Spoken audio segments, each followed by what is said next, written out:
संकेत किए, लेकिन माँ के चरणों में नमन करते हुए कहना है कि माँ आप बड़ी दयामयी हो। माँ सच्चे हृदय से जो भी आपके दरबार में गया है वो कभी निराश होकर के वापस नहीं आया है। आपके अलावा इस दुनिया में मेरा कोई सहारा नहीं है माँ। इसलिए माँ के चरणों में नमन करते हुए कवि को लिखना पड़ा। कैसे मास्टर साहब? ज्ञान के दिया नवा जलाए दे तू जननी, ज्ञान के दिया नवा जलाए दे तू जननी, ज्ञान के दिया नवा जलाए दे तू जननी, त्रिलोकी दर्शनवा कराए दे तू जननी, त्रिलोकी दर्शनवा ज्ञान के दिया नवा जलाए दे तू जननी, ज्ञान के दिया नवा जलाए दे तू जननी, ज्ञान के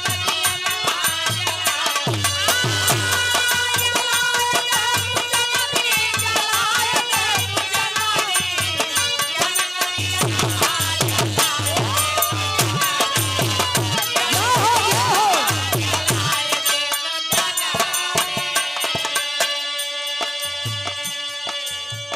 माँ से कहना है कि माँ मध्य प्रदेश जिला सतना ग्राम सभा यारकंडी त्रिकूट पर्वत पर तेरा पावन स्थान है माँ, जिसे ये संसार माँ मैहर वाली शारदा माई के नाम से आपकी आराधना पूजा किया करता है। आपके दरबार में ज्ञान और सत्य की ज्योति 24 घंटा जलती रहती है।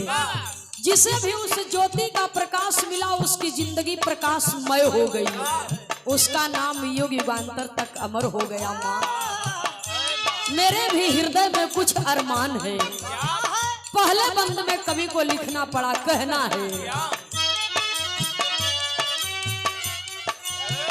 क्षितिजय खंड खंड जाने नाही दुनिया, क्षितिजय खंड खंड जाने नाही दुनिया, क्षितिजय खंड खंड जाने नाही दुनिया, हरि के चरनिया ध्यान तीनों दुनिया, हरि के चरनिया ध्यान तीनों दुनिया, हरि के चरनिया ध्यान तीनों दुनिया, स्वर से रागिनिया सजान दे तू जननी, स्वर से रागिनिया सजान दे तू जननी, ज्ञान के दिया नवा जलाए दे तू जननी, ज्ञान के दिया नवा जलाए दे तू जननी, ज्ञान के दिया नवा जलाए दे तू जननी, ज्ञान के दिया नवा जलाए दे तू जननी, ज्ञान के दिया नवा जलाए दे तू जननी। माँ से कहना है कि माँ वेदों में पुराणों में आपके महिमा का बखान किया गया है। यहाँ तक बताया जाता है कि इंसान तो इंसान, देवता भी आपके चरणों का दर्शन करने के लिए आपके दरबार में नतमस्तक होते हैं। आपके चरणों में कोटि कोटि नमन करती हूँ माँ। शक्ति एक है, रूप अनेक है। कहीं काली, कहीं दुर्गा, कहीं खप्पर वाली, कहीं बीड़ा वाली के रूप में आप पूजी जाती हैं। आपके हजारों नाम और करोड़ों स्थान है माँ। आप चाहो तो पल में राई से पर्वत कर दो और पर्वत से मिट्टी का ढेर कर दो। आपके आंचल के छाया के तले ये संसार पल रहा है। दूसरे बंद में कवि लिखते हैं, कैसे भैया हो? खडरी तू रात दिन काल के तकाजा, खडरी तू रात दिन काल के तकाजा, खडरी तू रात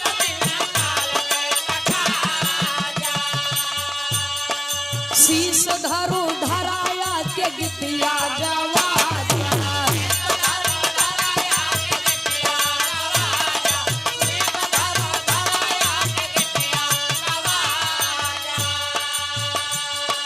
वसन श्वेत अंगिया दिखाय दे तू जननी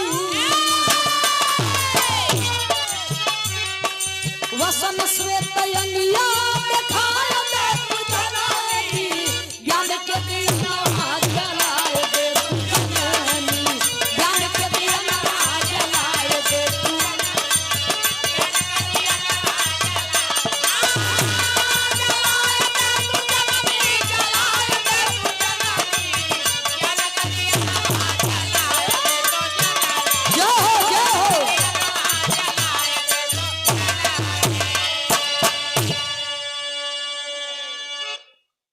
बिरहा सुनने वाले बाबूजी, जब माँ का श्रृंगार किया जाता है तो भजन के लाइन में कवि जी श्रृंगार रस का भी भाव लिखते हैं।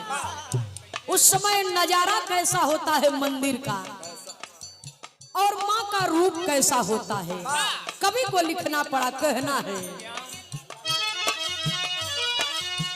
लाले लाले होठ के ललैया नीक लागे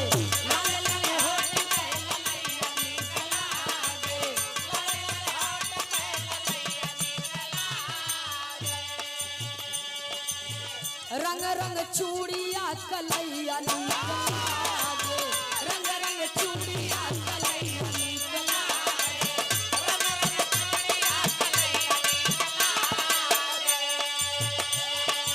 एही खैया गीतिया गवाय दे तू जननी एही खैया गीतिया गवाय दे तू जननी ज्ञान के दिया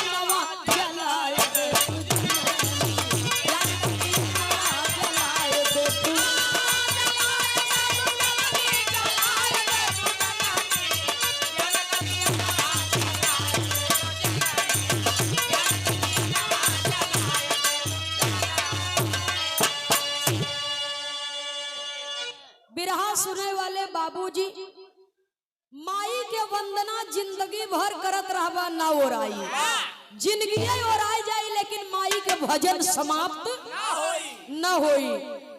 केवल हृदय से माँ शब्द कहना है और तन मन से सेवा करना है। तो जन्मदायिनी माँ के चरणों में नमन करते हुए, ज्ञानदायिनी माँ के चरणों में नमन करते हुए भजन के आखिरी लाइन में खानदान के परिचय के साथ में कहना है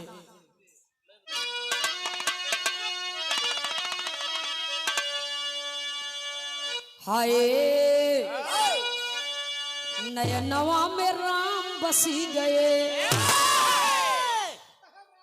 राम सूरदास जी मत सोचे कि खाली एक ठे राम रहे ने धरती पर, दू चार ठी रहन